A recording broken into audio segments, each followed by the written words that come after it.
오늘은 우리가 종려주일로 지키면서 또 다른 말로 고난주일이라고도 우리가 부릅니다.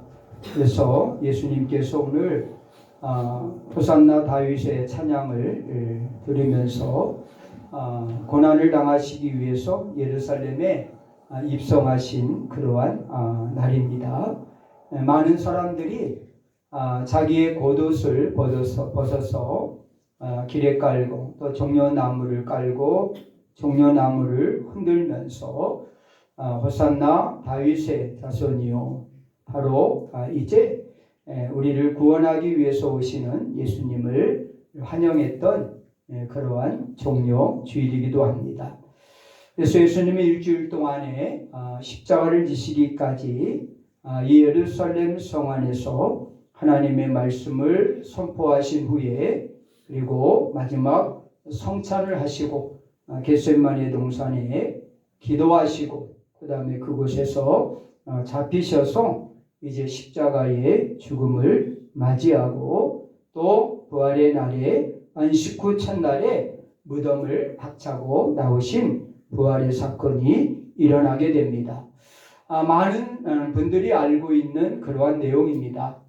그런데 여기에 여러분들이 모르는 내용이 하나 있습니다. 다시 말하면은 오늘 읽은 본문과 같이 이 고난주간 기간에 유월절이 있다라고 하는 사실은 그렇게 많은 분들이 알지 못합니다. 그래서 요한복음 19장 14절에 보면은 예수님께서 빌라도에게 고난을 받으시고 십자가에 달릴 때 이런 말씀을 하십니다. 이날은 유월절의 예비일이요 때는 제6시라. 빌라도가 유대인들에게 이르되 보라 너희의 왕이로다 라고 말씀하고 있어요. 다시 말하면은 금요일 날은 바로 예수님의 십자가에 못 박힌 날인데, 날이 무슨 날이냐면은 유월절 예비일이다 라고 이렇게 말씀을 하고 있는 것을 우리가 보게 됩니다. 예수님이 십자가에 달리신 이 유월절 예비일에는, 이 유월절 전날에는 이스라엘 백성들이 무엇을 하는 날이냐? 그날은 바로 그들이 오늘 본문에 나와 있는 것 같이 어린 양을 잡아서 바로 문설주와 임방에 바르는 그러한 유월절의 사건을 준비하는 날입니다. 그래서 해마다 유월절 전날이 되면은 모든 유대인들은 양을 잡는 그러한 희생의 제사를 준비하는 날입니다. 그것이 우연의 일치일까요? 여러분, 예수님이 십자가에 달리는 그 순간이 바로 유대인들에게는 어린 양을 잡아서 바로 이제 유월절을 준비하는 그러한 시간이었다라고 하는 사실입니다. 그래서 이사야 선지자는 이 예수님을 뭐라고 표현합니까? 유월절 어린 양이라고 표현을 하고 있는 것을 우리가 보게 됩니다. 예수님이 운명하신 그 오후 3시는요, 바로 그들이 양을 죽이는 시간입니다.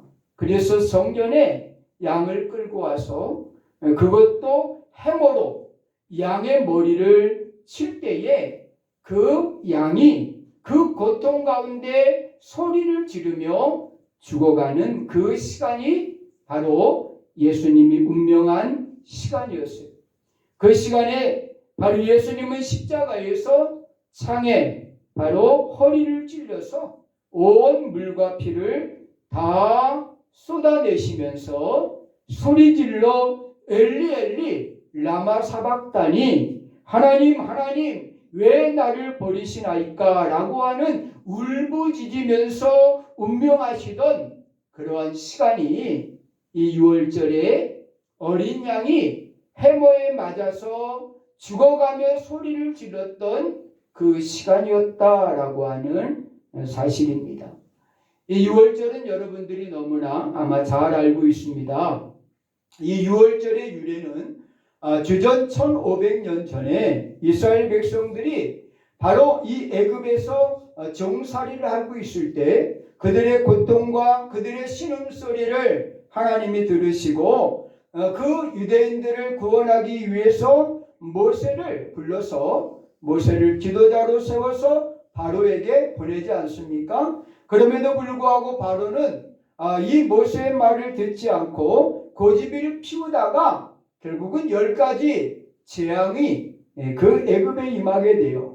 피, 개구리, 이, 파리, 가축의 죽음, 독종, 우박, 메뚜기, 바로 흑암, 그리고 마지막 10번째에 장자의 죽음이 임하게 되는 그러한 바로 이제 재앙이죠. 이 모든 10가지는 다 그들이 애굽에서 섬겼던 우상들이요, 애굽 사람들이 섬겼던 우상들을 하나님께서는 그 10가지 재앙을 통해서 바로 이것이 우상이고 이것을 섬기면 안 될 것을 하나님이 모든 만물의 창조자요 모든 신의 신임을 바로 보여주는 그러한 장면이 이 10가지 재앙이다라고 하는 사실이죠. 이 10가지 재앙 가운데 마지막 장자의 죽음의 사건이 바로 유월절의 사건입니다. 하나님께서 마지막 바로 이 애굽에 있는 사람들과 이스라엘 백성들에게 공이 똑같이 바로 이 장자의 죽음에 대해서 선포합니다. 그러면서 그 장자들이 죽지 않는 방법은 하나인데 그것은 어린 양을 잡아서 바로 그 피를 바로 문지방에 또 임방에 그것을 바르는 것. 그러면은 결국 죽음이 넘어갈 것이다 라고 이렇게 말씀을 하고 있어요. 오늘 6절과 7절에 보니까 이달 열나흘까지 간직하였다가 해가 질 때에 이스라엘 회중이 그 양을 잡고 그 피를 양의 먹을 집 좌우 문설주와 임방에 바르라 라고 이렇게 말씀하고 있어요. 가정마다 한 마리씩 어린 양을 잡아서 문 임방과 문설주에 바르라. 그러면은 바로 천사가 재앙을 가지고 왔다가 그 피를 보고 넘어가리라 라고 이렇게 말씀을 하고 있어요. 문임방이라고 하는 것은 문의 기둥을 의미하는 거예요. 기둥. 그 다음에 문설주는 가로 기둥을 의미하는 겁니다. 그래서 어떻게 보면은 문임방과 문설주라고 하는 것은 결국은 십자가를 의미한다라고 영적으로 우리가 해석을 해볼 수가 있는 거예요. 바로 오늘 13절에 보니까 내가 피를 볼 때에 너희를 넘어가리니 재앙이 너희에게 내려 멸하지 아니하리라 그랬어요.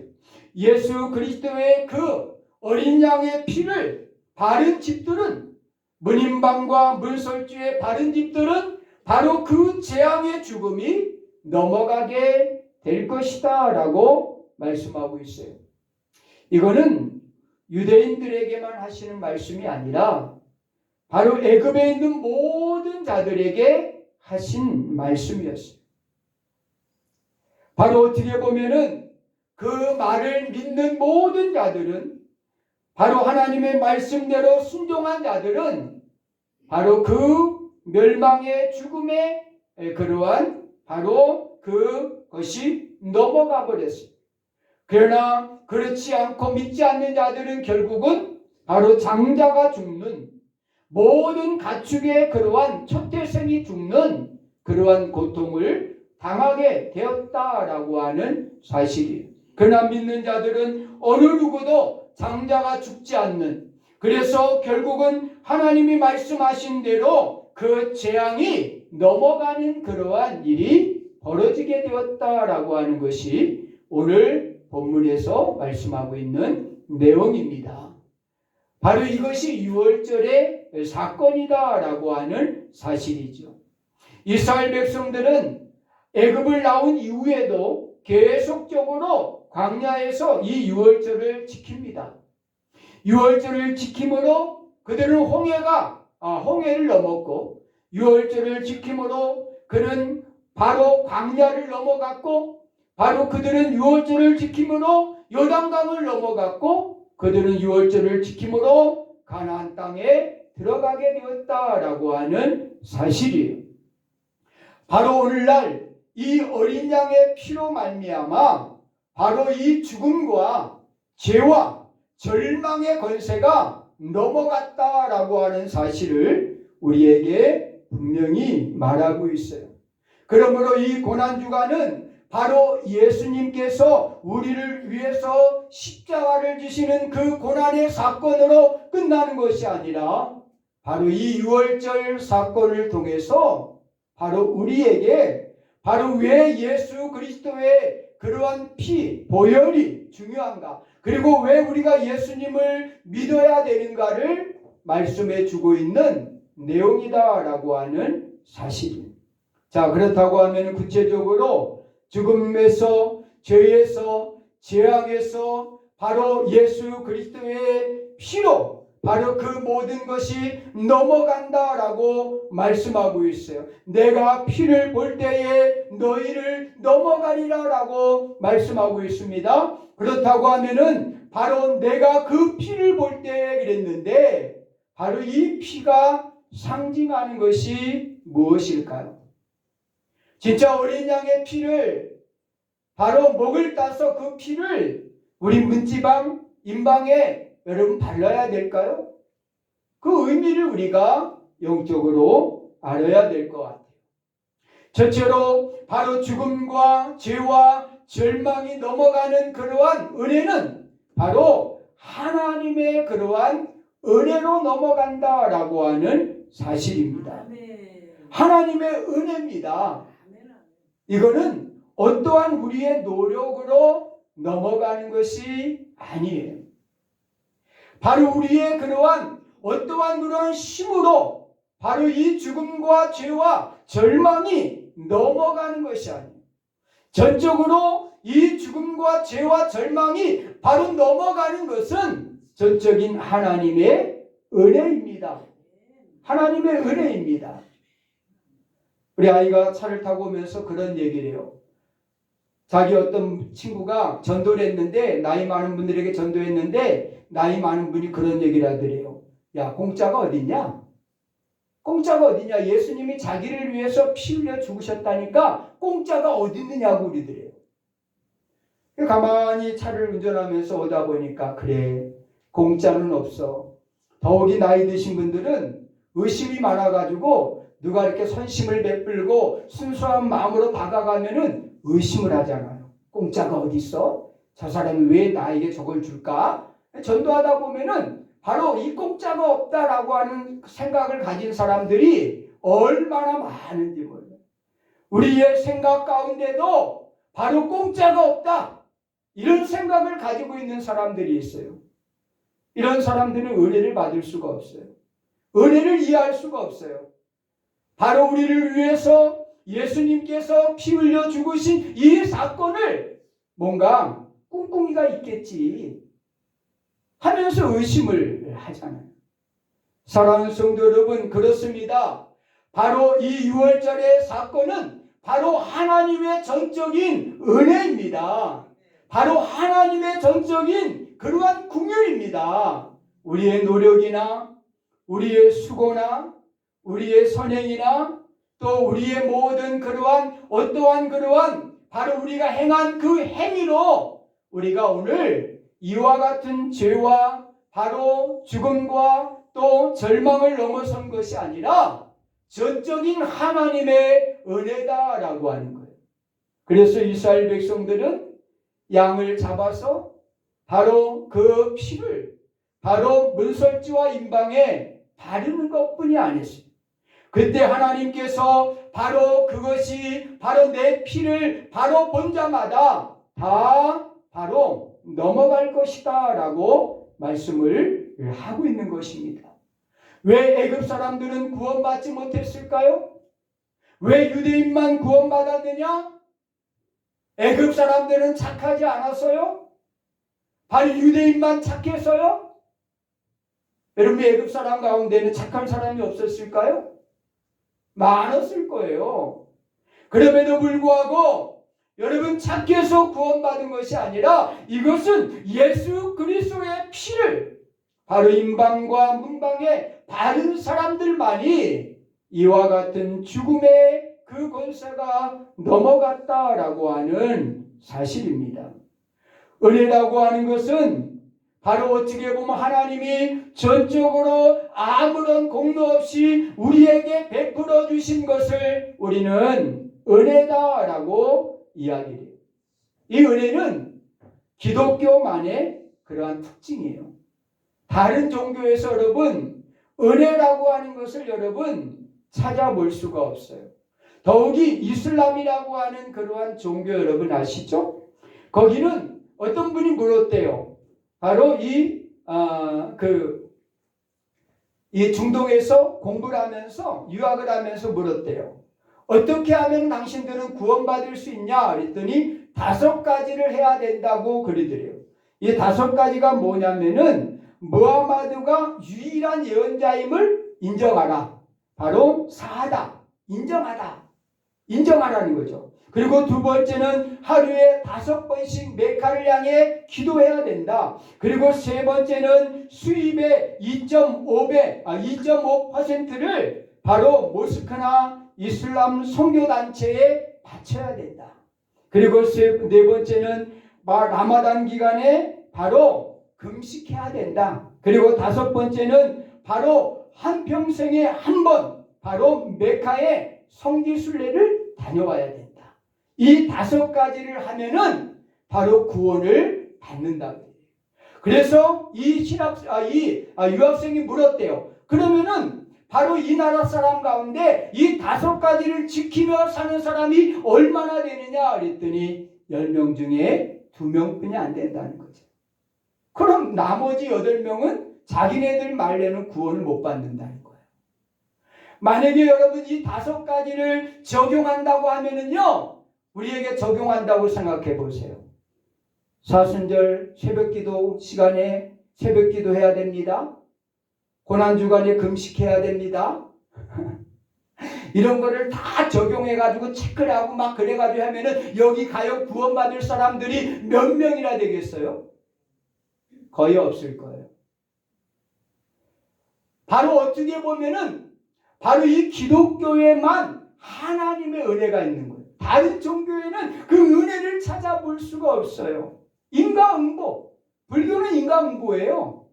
자기들이 이 땅에서 한 대로 다음 내세에 아니면 윤회에서 다시 태어나는 거래요. 그게 불교예요. 은혜라고 하는 것이 없어요. 윤회설이에요. 내가 행한 대로 보응받는 것이 바로 이 불교예요. 바로 기독교만이 이 은혜라고 하는 단어를 쓰고 있다는 거 여러분 아셔요? 이 기독교만이 은혜라고 하는 그러한 단어를 바로 쓰고 있단 말입니다.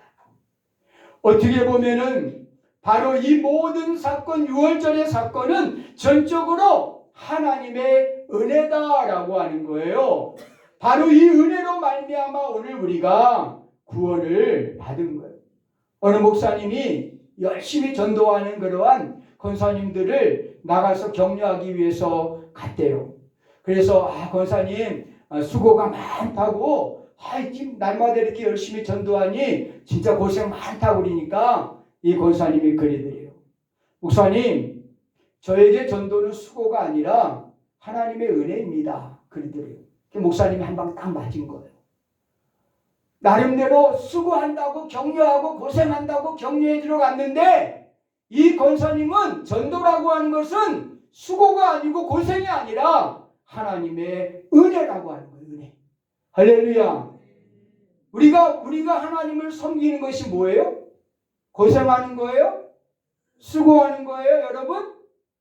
바로 식당에서 밥하냐고 고생해요? 수고해요? 아니에요. 하나님의 은혜입니다. 할렐루야. 하나님의 은혜라고 하는 거예요. 은혜. 이 이야기를 듣고 목사님이 다시는 이제는 수고 많다고 고생했다고 다시는 그렇게 하지 않고 하나님의 은혜입니다. 권사님이 전도 나온 거 하나님의 은혜입니다. 이렇게 바로 격려하기 시작했다라고 하는 사실입니다. 사랑하는 성도 여러분, 6월절 이 고난주간은, 이 부활주일은 여러분 하나님의 은혜입니다. 할렐루야. 누가 고난주간을 만들어서 금식을 시키는 거야? 누가 고난주간을 만들어서 이렇게 새벽에 힘들게 만드는 거야? 이런 마음을 가지고 있다고 하면은 여러분들은 아직 멀었어요. 바로 하나님의 은혜입니다. 하나님이 우리에게 값없이 베풀어 주신 은혜라고 하는 사실이에요. 6월절의 사건은 하나님의 은혜의 사건이다라고 하는 사실입니다. 두 번째에 죽음과 죄와 절망이 넘어간 이 사건은 하나님의 자녀의 특권의 사건이다라고 하는 사실입니다. 요한복음 1장 12절에 보니까 하나님의 자녀가 되는 권세를 우리에게 주셨다라고 그랬어요. 그 이름을 믿는 자들에게는 하나님의 자녀가 되는 권세를 우리에게 주셨다라고 하는 것입니다. 바로 은혜의 원리일 뿐이 아니라 신분의 원리예요. 신분의 원리. 하나님이 우리를 자녀 삼아 주셨어요. 어떻게 우리를 자녀 삼아 주셨습니까? 성경에 보니까 우리는 하나님의 자녀가 될 수 없는 그런 상황이었어요. 다 알잖아요. 구약적으로 보면은 우리는 이방인이에요. 바로 하나님의 자녀가 될 수 없는 그러한 상황이었어요. 그런데 하나님께서 우리를 양자로 삼아주셨어요. 양자로 삼아주셨어요. 그래서 우리로 하여금 이와 같이 구원의 놀라운 은혜를 입게 하셨다라고 하는 거예요. 바로 자녀가 될 수 없었던 우리들에게 하나님이 바로 주 예수 그리스도를 믿는 자들에게 자녀가 되는 권세를 주심을 통해서 우리 모두가 하나님의 자녀가 되는 특권을 얻게 되었다라고 하는 사실입니다. 여기 여러분 성민 있어요? 성민? 거룩한 그러한 백성? 하나님의 거룩한 부르심을 받은 성민이 있어요? 여러분 다 성민이에요. 바로 유대인들만 여러분 선택받은 그런 백성이 아니라 우리 모두 하나님께서 선택하신 그러한 백성이다라고 하는 거예요. 하나님의 자녀들에게는 바로 이 죽음과 죄와 절망의 권세가 넘어간다라고 하는 거예요. 양자 삼아준 그러한 하나님의 자녀들에게는 다시는 이와 같은 죽음과 죄와 절망 안에 우리가 죽지 아니하고 좌절치 아니하고 우리 모두가 이 자녀의 특권을 누리며 살게 되었다라고 하는 사실입니다. 따라합시다. 하나님의 은혜입니다. 하나님의 자녀된 것은 하나님의 은혜입니다. 할렐루야. 세 번째 마지막으로 바로 죽음에서 죄에서 절망에서 우리가 넘을 수 있었던 것은 바로 하나님의 은혜와 또 하나님이 양자 삼아주신 자녀의 특권과 아울러서 우리에게 하나님이 믿음을 주셨기 때문이다 라고 하는 사실입니다. 바로 이 믿음이 넘어가게 하는 거예요. 우리가 광야의 이스라엘 백성들 40년 생활을 보세요. 하나님이 하시는 그러한 방법이 하나 있는데 그 방법이 뭐냐면은 그들이 순종하면은 나가게 하셔요. 순종하면은 가게 하셔. 그런데 불순종하면은 머물게 하셔. 그래서 결국 바로 2주 3주면 갈 수 있는 그런 거리를 40년을 갔다가 그들이 광야에 머물 수밖에 없었어요. 방법은 바로 믿음이었어요. 믿을 때는 하나님이 전진하게 하셨고 믿지 아니할 때는 하나님께서 멈추게 하셨다라고 하는 사실입니다. 오늘 이 본문에서 이 6월절의 사건은 바로 이 죽음을 넘어갈 수 있는 방법은 믿음이다라고 하는 사실이에요. 죄를 이길 수 있는 방법은 믿음이다라고 하는 거예요. 바로 믿음으로 바로 이 문설주에 어린 양의 피를 발랐을 때 바로 죽음이 절망이 죄가 바로 넘어갔다라고 하는 사실입니다. 그래서 그들은 이 광야를 지나 가나안 딸이 가나안까지 들어갈 수가 있었던 것입니다. 바로 믿음이 들어가게 한 거예요. 가나안에. 바로 천국은 무엇으로 갑니까? 무엇으로 가요? 천국을? 믿음으로 가는 거예요. 어렵게 생각하지 마세요. 바로 천국은 믿음으로 가는 겁니다. 하나님의 나라는 우리가 믿음으로 가는 거예요. 거듭나서 믿음으로 가는 것이 하나님의 나라다라고 하는 사실입니다. 죽음을 이길 수 있는 그러한 비결은 믿음입니다. 바로 죄를 이길 수 있는 그러한 비결도 믿음입니다. 바로 절망을 이길 수 있는 그러한 비결도 믿음이다라고 하는 사실이에요. 아들이 귀신 들려서 고통받고 있을 때 바로 그 아들을 제자들에게 데려왔어요. 근데 예수님이 변화산에 올라가 있냐고 그들을 만나지 못했어요. 그 사람을. 그랬는데 제자들이 아무리 막 길을 쓰고 기도하고 막 능력을 발휘해보고 막 안수해보고 그래도 나타나지 않는 거예요. 귀신 쫓겨나지 않는 거예요. 그때 예수님께서 내려오셔서 그 귀신 들린 아들을 갖다가 안수하고 기도했더니 귀신이 떠나갔어요. 그때 바로 제자들이 찾아왔어요. 조용히 와서 예수님께 물어요. 예수님, 우리는 하지 못하고 절망 가운데 있었는데 어찌해서 이 귀신을 쫓아낼 수가 있었습니까? 라고 이렇게 물어요. 그때 예수님이 그 제자들 향해서 너희의 믿음이 작은 까닭이라. 너희의 믿음이 작은 까닭이다 라고 예수님께서 말씀하셨어요. 바로 믿음의 역사.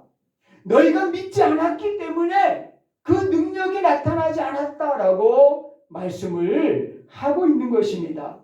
사랑하는 성도 여러분, 그렇습니다. 바로 믿음이 있으면은 절망을 이겨낼 수 있습니다. 믿음이 있으면은 병도 치유되는 겁니다. 믿음이 있으면은 바로 죽음도 우리가 이겨낼 수가 있는 것입니다. 오늘 예수님께서 바로 이 고난주간을 출발하시면서 우리에게 오늘 이 세 가지를 당부하고 계시는 거예요. 6월절에 어린 양으로 바로 우리에게 피 흘려주심을 통해서 그가 우리를 구원하시는 놀라운 이 은혜 안에는 바로 하나님의 전적인 은혜와 우리의 자녀 삼으신 양자 삼아주신 그러한 하나님의 선택하심과 그리고 우리에게 주신 이 믿음을 통해서 죽음과 죄와 절망을 이길 수 있는 그 모든 것이 넘어가는 역사가 우리에게 있을 것이다 라고 하는 교훈을 우리에게 6월절 어린 양으로서 우리에게 교훈을 해주고 있는 것입니다. 사랑하는 성도 여러분, 한 주간 동안 이 믿음 가지고 이 은혜 가지고 그리고 이 자녀의 특권을 가지고 믿음으로 승리하는 한 주간 되시기를 간절히 축원합니다.